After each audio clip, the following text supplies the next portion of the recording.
merci. Gloire, Boni. Ah, c'est Boni. Non, il y a Boni fédération de section A. N'engeni section. Santé à section n'engeni. Est-ce que l'objectif faut atteindre en tant que section? Est-ce que ils allaient atteindre? Parce que tu vois bien que l'objectif il y a Ligue des jeunes. Ils allaient nini, ils allaient pour recruter. Est-ce que recrutement,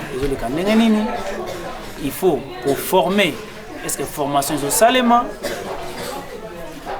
Il faut qu'on informer. Est-ce que information, ils ont pour les Canadiens? Donc, naba objectif na biso Ligue des jeunes. Et on a eu la bino na tous les problèmes awa eza nini et puis nini bozo au sala bien avant président conclu. Oui, merci, c'est Gloire. On m'appelle Gloire, mais je ne m'appelle pas. Parce que ce sont d'autres personnes qui m'appellent Gloire. Moi, je ne m'appelle pas. Naza, secrétaire sectionnaire, il y a la Ligue des jeunes. Il y a la section qui s'est sous-chargée des actions et stratégies. Déjà, en dehors des objectifs attendus au sein de la Ligue, nous sommes des l'IDPS. Nous nous félicitons d'ailleurs. C'est acquis pour nous une grande joie. Comme toute opposition, nous avons gagné des élections.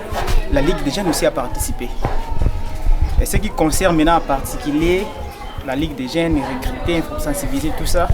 D'ailleurs, j'ai en moi 14 fiches de nouveaux adhérents. Je l'ai ici, il y a 14 nouveaux adhérents depuis le mois d'octobre jusqu'à présent parce que la stratégie est allumée du département, bien qu'il président. Nous avançons, bien que la section fonctionne, bien qu'elle soit un peu malade. Là, on doit le signaler, la section est un peu malade parce que condition vous aurez trouvé déjà un bon nombre de personnes.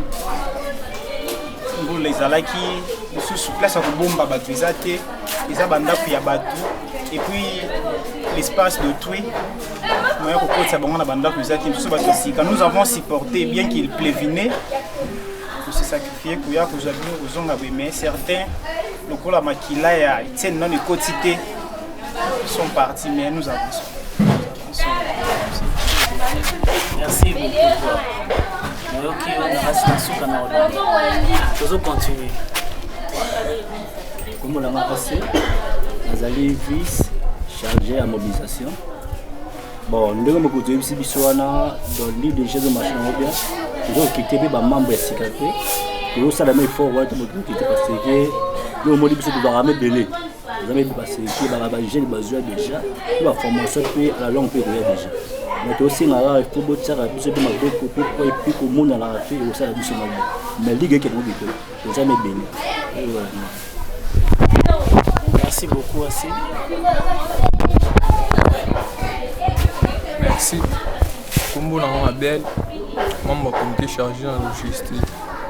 Bon, ligue est fonctionné dans le malam. Mardi, moi, je suis je suis payé la descente de la fédération. Et là, on peut aussi en mine. Les Arabes, l'objectif de la Ligue des jeunes, ils ont recruté, informé et encadrement. Mais, mine peut aussi en peu la mine sale. Nous avons pouvoir de la opposition, tout le monde, les lopés, tout le pouvoir, il faut payer un bénéfice pour tout le monde. Pour tout recruter, tout recruter, ligue mais faut tout le monde ait bénéfice. Premièrement, la fois passée, le recruteur a fait Boyaka, j'espère qu'il aura entre août bien septembre. La Arabi Sopé d'ici là, mais jusqu'à maintenant, tout le monde a l'eau. Aussi, on a payé qu'il y a un niveau de l'eau, sur payé, tout le monde a clair. Merci. Merci. Merci pour mon vice-président.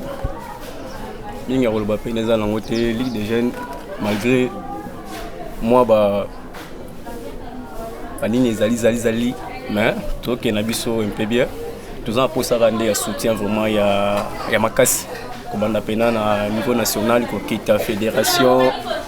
La section vraiment dans la procès soutien moi on peut belé beaucoup de combat dans le bataille le tilo bien mais aussi la tête mais présence na bino sali biso na bien makas ligne zéro le mais heureusement Tébélé. Mais merci vraiment. Bon, merci président, j'espère qu'il a aussi réservé. Mais là, moi, on a Kobaksara Mouké. C'est que tout ça, mal à l'aise parce que tu sens une équipe pour lui. C'est tout vraiment qui va devenir ça. Qui est au coup de comme tu vas condition qui est au sans au courant. De façon que Baya tout sur la Macamoni, c'est pas c'est bisoro l'observe à réunion sur la fédération. Tout même un message pour le bandé Kobat. Après ça rabissé comme un niveau na bino. Mais malheureusement qui mboula BBC Macam il fallait bango moko ndé balo bango sur place.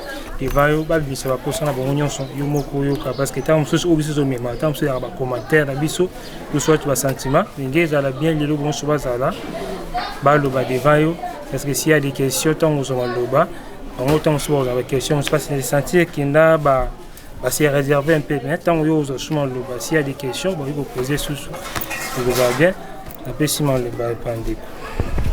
Oui, moi c'est Esmeralda Mouké, l'un des vice-présidents. Bon, moi d'abord je vais prendre aspect plus de remercier le président. Oui, je remercier le président fédéral pour arriver parce que la dernière fois que nous avons rencontré le président Imani, mais nombre de ça a été tout plein. Parce que la semaine passée, il y a un groupe qui n'a parlé du peuple Apetozala qui c'est suite à la pluie de Makambo et Salami. Aspect n'a pas abordé plus la ligue. Oui, la ligue marche, mais ce sont des petites difficultés en interne. Oui, ça les marins. Mais les nombres, ne vous inquiétez pas, on est très nombreux. Surtout le bito Sangana, Awekokokati. Plus moi, je veux qu'arriver Naye aujourd'hui qui nous apporte la promesse, mais la solution, où ils ont vraiment pour faire avancer biso. Je me réserve au Lobagnon sur Toyo Kaena Nusima. À Bozwa Mituna Naï. Moi c'est Rudi Lokwa. Rudi Lokwa. Ligue des jeunes et les presse qui s'ensoient. Bon, problème autozan en haut, ils ont problème de difficulté à fonctionnement à la Ligue des jeunes. Normalement, autozo manqué à bureau et puis tous ont des difficultés, même il y a même à table papier pour nous faire la même rapport, vraiment il faut à niveau fédération pour nous pour quand même fonctionnement il y a des liens et c'est avancé bien. Mais nous pendant le bas premier ça a été on a donné pour nous Merci, président Joseph. Oui. Yo lo bar déjà toyo kaka. Ce que nous avons collé en face, il y en a. Bon. Là, il y a dans le baka qui sont sous des problèmes et les combattants ne vont pas se réserver dans pour être la première contact dans mais sauf que la place au devant, il temps sur moi Sonia, sur ta liga bassinga bilan mais l'équipe se coule pour le donc il y a 4 mois donc il fallait pas que parti au pouvoir tout ça non rien à passer les démonica avec qui se vendent les à part que abawa couleur à bleu ou bien vendre les avis on est sur ça non si on a des difficultés nous on a tellement de routine là qu'on a comme on a vu notre seul pas acrobatie to côté to mimi et pour dire que non ici c'est comme si combine moi vous abandonner dembu les bêtis ba combattant soit côté c'est qu'on a basé à côté ba ba vendre côté ba ngomba pour boni ata libulu mo te boye na nzela bien so ba ke na nzela d'état o ai gloire que naza moko na ligue des jeunes na niveau ya Kisensu bon ko ndenge to marche biso na ligue na biso to évoluer na biso kitoko mais il y a pas ezalaka ki niveau ya parti bazo sunga biso te niveau ya parti bazo sunga biso te il y a des fois tokembara toza na parti au pouvoir mais ndenge réunion tout ça la réunion na biso ezalaka pena na ndenge mo ya bien truc différence ezalaka ki na ndenge tozalaki na opposition na ndenge lelo toza parti au pouvoir eloko chanza biso ezate toza kaka na ndenge to andosa kaka donc ceux qui pena muke bolinga mpe ko aider biso en plus to yebaka te makambo tolobaka ekendaka na parti to kendaka na parti donc soki tolobi oboya na ba CV ba CV koma ya mbala na mbala tokoma ko kotambola na voir même na ba téléphone pour nani toza parti au pouvoir tolukaka misala koluka misala eza nango complément mais oyo eza nano importe eza kosala nano réforme na kati ya parti na biso oyo basali makambo ya bien die bon bazala mpe mopanzi mais batya mpe bajeune mosusu baza na force ya kosala mosala na bona ndenge esengeli donc oyo nakolobaka ya mokie na mintu eza nango wana. Na sepeli naza na double sentiment oyo eza koanime nga na minute oyo sentiment ya joie na tristesse à la fois. Tristesse parce que parti oyo eza parti na bino mutabundi koleka muninga azate, ça veut dire que biso surtout tobundi comment on a des difficultés dans lesquelles bozo travailler nango ngamoko pona komati esika oyo en tout cas na souffrir dans nzela kuto na komina bisi président Joseph en tout cas makasi ti komati pona eza vraiment pas si pona biso souci na biso ezali ba condition ata kutu topesa mingi te mais ba condition minimale na biso ezala quand même ezala respecter. Moi ici quand il y a bien au la réunion tonini mais er na komi awa amoni et puis na kibino esalinga imawa naza quand même ne 5 points nini parce que malgré wana na kutibino ça veut dire que bozola kisa que bolinga parti na bino mingi et que vous êtes derrière il y a chef de l'État jeunesse nde muteza venir à mboka mboka na biso zana la majorité constituée na ba jeunes. Ça veut dire que le qui président Fachi a dans pouvoir c'est parce que ba jeune ba lingaki que azalawana donc ezai bino nde na biso to lingaki ye azalawana et mutu moko batikela opesa mbongo te mutu moko batikela opesa ye promesse moko te mais souci lokola ya ba jeune ezali to bongisa mboka na biso lobi to lia sans problème lobi to tanga na kelasi sans problème lobi so to zui malade to kene na hôpital sans problème souci wana nde mutu animaki biso et animaki bino et sali que malgré ba conditions difficiles oyo toujours travailler nango pour to tikala nesika oyo. En tout cas, le président Joseph Alobaki, ce qui baguette magique, n'a pas eu même baguette magique pour que mambo change. Mais boyebi, ba condition nini oyo, to komelaki na pouvoir. Et boyebi, 2 ans passés au teleki na pouvoir, comment est-ce que Mokonzi Mboka abundani pour que tokoma na étape otoza nango lelo. Biso pe na niveau ya fédération président Joseph président Welo bangonyo surtout bayaka bamona comment est-ce que ba réunion salimaka ba difficulté ni tozana effectivement mambolo ba ke komaka ngana ye a pona yebisa bino que ba compte rendu ba memela rabino eza ba compte rendu lokuta te eza ba promesse to sala ka bango eza ba promesse auto yebisa bango que tozo bunda na poto sala ba CV o boyoka ka toza na besoin ba kombo biso to senga bango ba pesa ba kombo wana eza ba invention na bango te et na ba président na comité o eza dynamique mona na fédération vraiment o ba to ba betela tolo eza pona ye awate ezali ki senso. Ce sont des gens qui arrivent toujours à temps et puis ils sont toujours réguliers koya ko komati awa comment on a des conditions nini pour que bakomana je me dis c'est que bazana doublement na volonté ya ko servir parti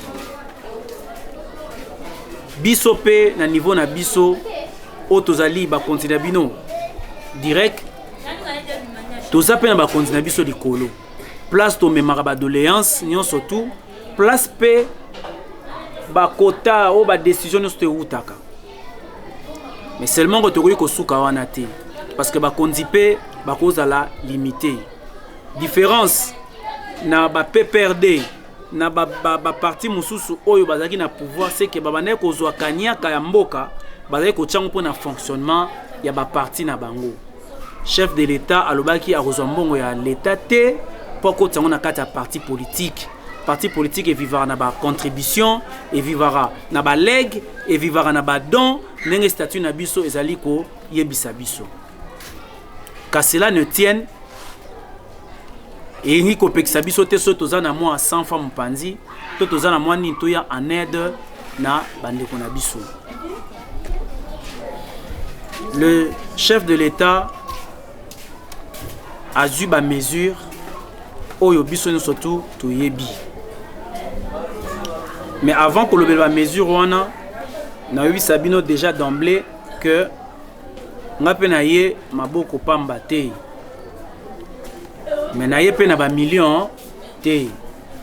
Mwandambu oyo tozana ngo to tika na maboko ya président ba problème na bino eza ebele nazo ibate na bandela wapi. Mais ce qui ko permettre bino ne fût que bosomba papier, ne fût que bosomba tabic, ne fût que bo zalata na eloko ko permettre ata mesa ya pamba pour que boko melaka. En tout cas, ezala un pas de plus ata kuteza pas ya mukie. Mieux vaut avancer que de rester sur place. Toko Solana président. Par rapport il y a lieu, il y a réunion. Ce qui moyen et kozala. Qu'est-ce que vous pas moyen, qu'est-ce que vous nous proposez? Est-ce qu'il faut que tu aies un hangar awa?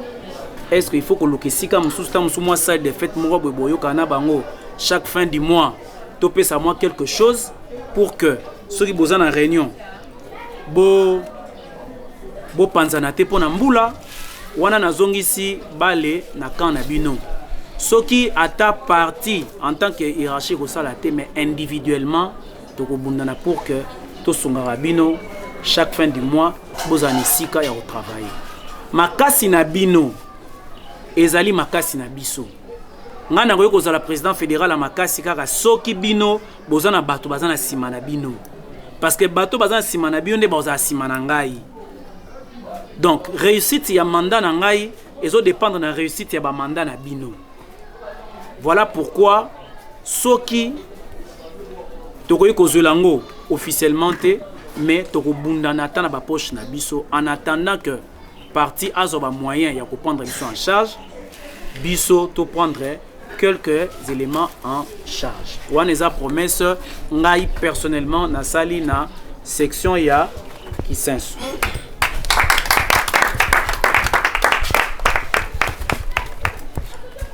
Par rapport il y a ba discours il y a chef de l'État, nous sommes sans l'ignorer biso sur lelo que chef de l'État a yebisi biso que tokabwani na FCC et que nous sommes ko salema pona un gouvernement de l'union sacrée. Ba député na biso ba oyo bazongisi batali sima pe bazongi bato balakisi biso que chef de l'État azana makanisi malamu oyo bimaki na kata ba consultation va voter pour que lobby Nicolas Zokoya tozwa direction ya parlement kalamingi tepe ekozala ya Sénat ezali pona opesa mokonzi mboka makasi asala sala mais ce n'est pas un acquis bato baza en face na biso bazali bato pe balemba te bazali bato bazo monter pe ba stratégie pona ko fragiliser bino biso to bunda poto maintenir pouvoir na biso. Chef de l'État zo sala part na ye en tant que mokonzi mboka bakonzi ya parti président Jean-Marc CG Kabouya président Emani bazo sala pe oya bango en tant que cadre ya parti biso pe lokola na kiti awa tozo sala ya biso en tant que cadre ya fédération bino pe bo sala oya bino en tant que cadre ya section toyebi bien que musala ezali te mais ceux qui peut te perdre pouvoir na lelo musala ngo pe ko kima biso sous libela ba difficulté eza ebelé même biso tozolo ba awa to yebisa bino toza ba difficulté niveau fédération mais cela ne nous empêche pas de protéger pouvoir na biso na kati ya famille ata ba yoka na raté mais soki monguna koti na famille bakangaka ye nanu et puis bazongela oswa na sima na minute oyo banguna baza libanda ya famille il faut se mettre ensemble pour lutter contre yango. Mokonzi ya mboka asali part na ye biso pe tosala part na biso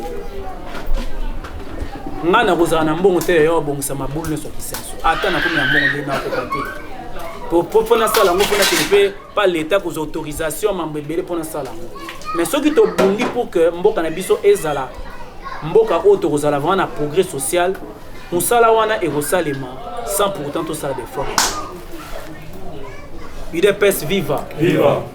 Tu vois bien que mon konzamboka a une volonté et belé ya kobongisa mboka oyo. Mais tu vois bien que ba difficulté na ba pesanteur oyo ezali na kati ya mboka ezo permettre ye akende liboso te. Biso faut topesa ye maboko pour que akende liboso. Dernièrement na Monga Fula nouveau bourgmestre mo ba otucha wana. Excusez. Bourgmestre wana asala ki mission moko na bato ya Monga Fula kotiana bazena ba ravin ma ezate courant ezate émission na eleki na ba chaîne le comité par la présidence 2 jours après azori coup de fil aibisi ba lobby présidence aibisi lobby totinde la yo bato na 48 heures ba oya pour na étudier projet de l'État na minute na lo banabino groupe moko ya mindele belge baza sur place ba nous déjà étude ndeni on sala ravin ndeni ya ocha courant on a pour ça système ba panneau solaire et puis ndeni ba osala pour na forage ya mai pour vous montrer que volonté ya mokonzi mboka ezali ya kobongisa mboka et puis aza à l'écoute batikali ko mema message na bango pa na yete mais alandi bango na TV et puis atindi ça veut dire que il faut pour ça la action. Naibisaki bandeko soki otelemite muta otelemisa yo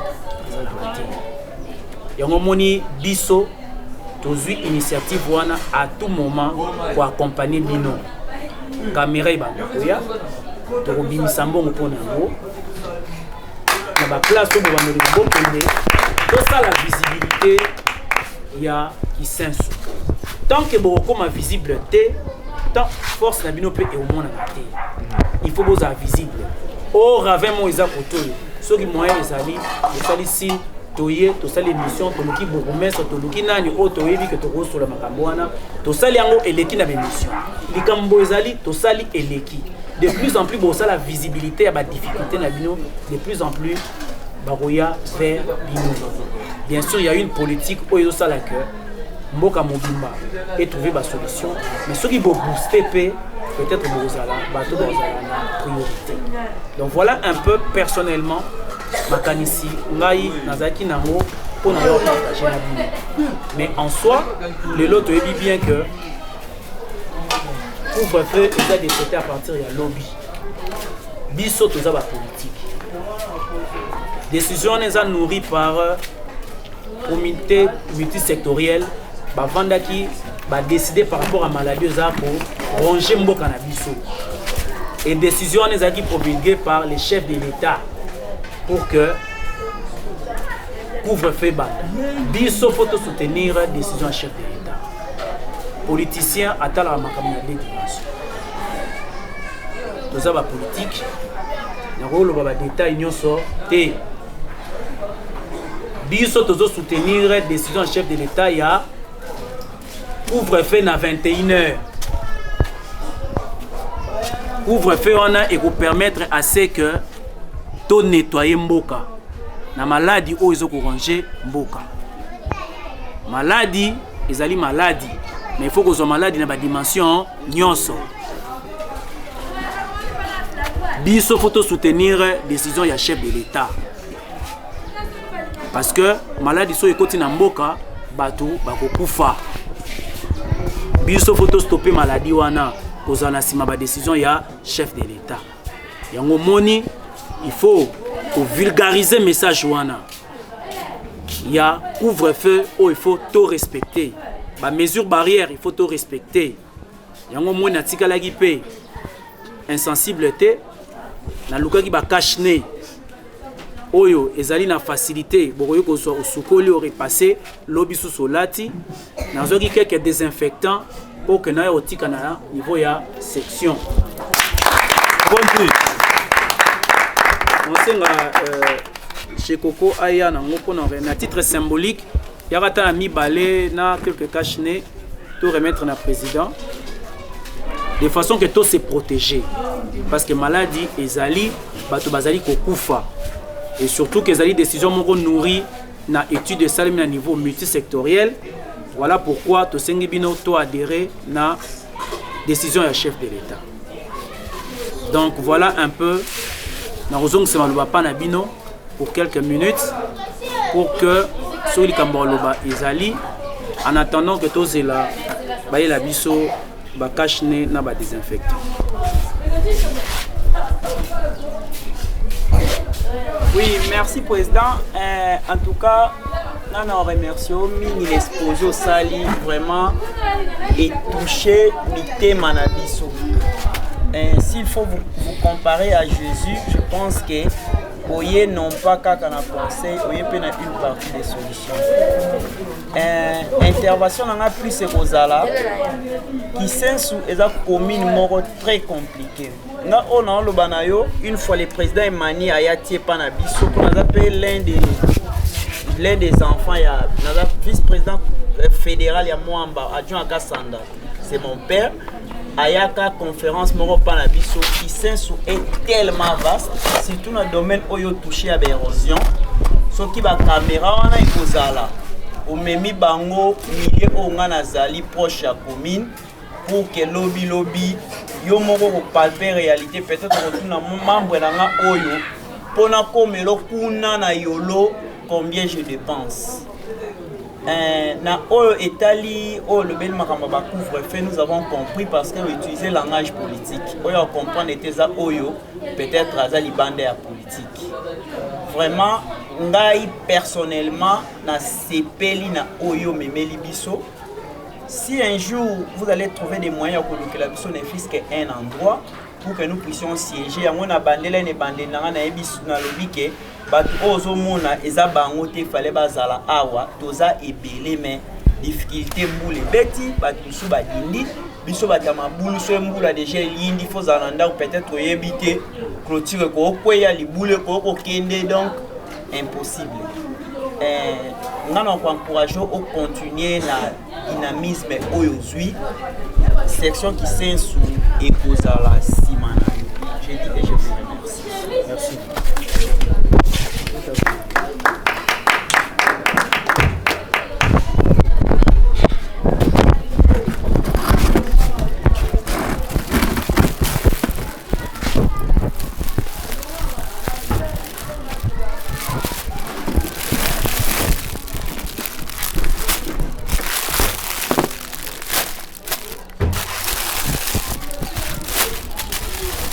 Oyo,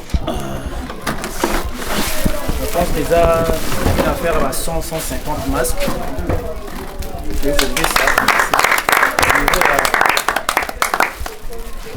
puis quelques désinfectants. On a eu bien qu'ici dans une semaine. Après, évidemment, bon, mais au moins, bon, bandana Oyo, comme ça, et au protéger biso contre maladie Oza, autour de ça.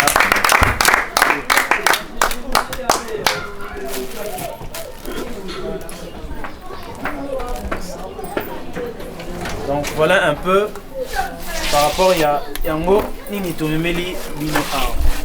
Le reste, on se en a.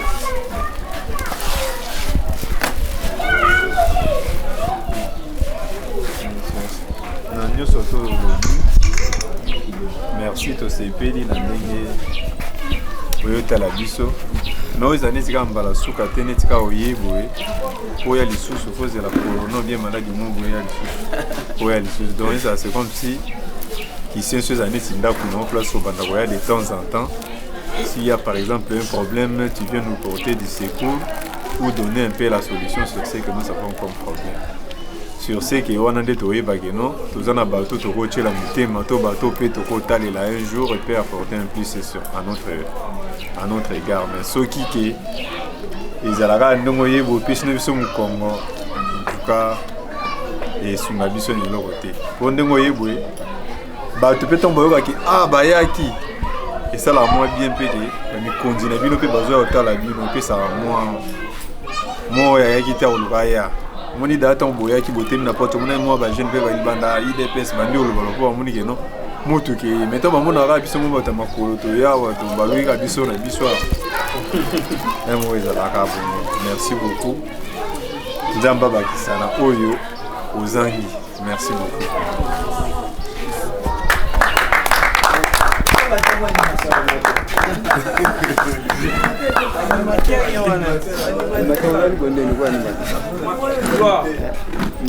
Leo ninawela mogani.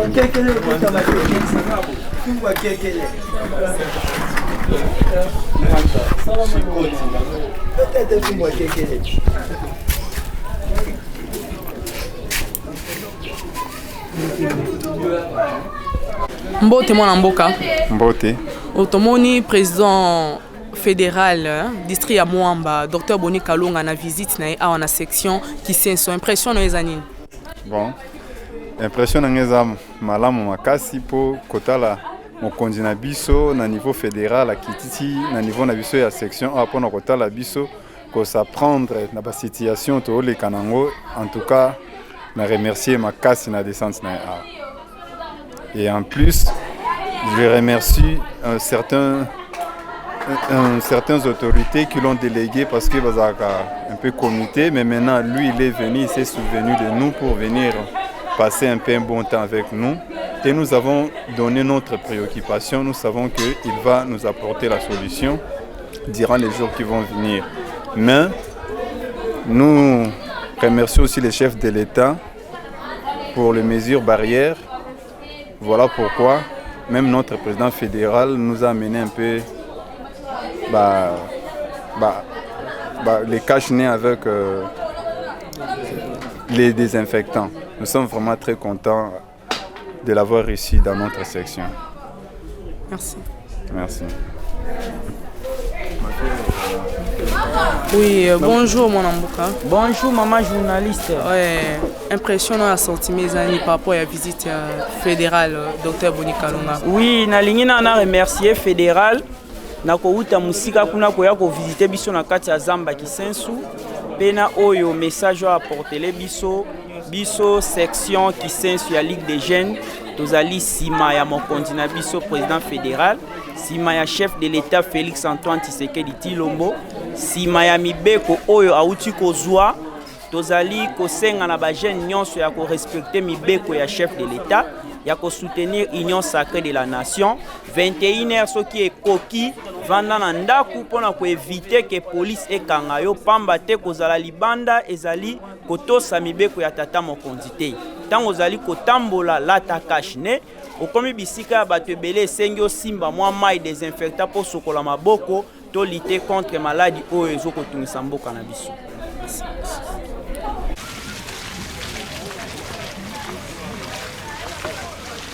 Fidèles internautes de partout dans le monde, les amoureux de Congo Massapo TV en collaboration avec Yoka Son TV. Quand on est au Lobaki, tu as na Elf, tu as na Kisenso. Na Kisenso, tu as qui visite, il y a Dr Boni Kalonga fédéral, il y a Mwamba, na sectionnaire. Mais nous avons un entretien vraiment l'équipe vraiment qui toko. Donc, exact que non bon azu yango ba pesier mais eza argent de poche nae a sepeli kokabolango na ba sectionnaire. Na yango a soutenir discours ya mokonzi ya mboka pe ya beti sete likolo ya couvre-feu. Couvre-feu eza mabete, couvre-feu eza bien, il faut biso to soutenir couvre-feu parce que na couvre-feu nde bakolinga koyeba ko nettoyer pe ko bimisa batu ya mabe. En tout cas, na osenga na biso vraiment to soutenir discours ya mokonzi ya mboka.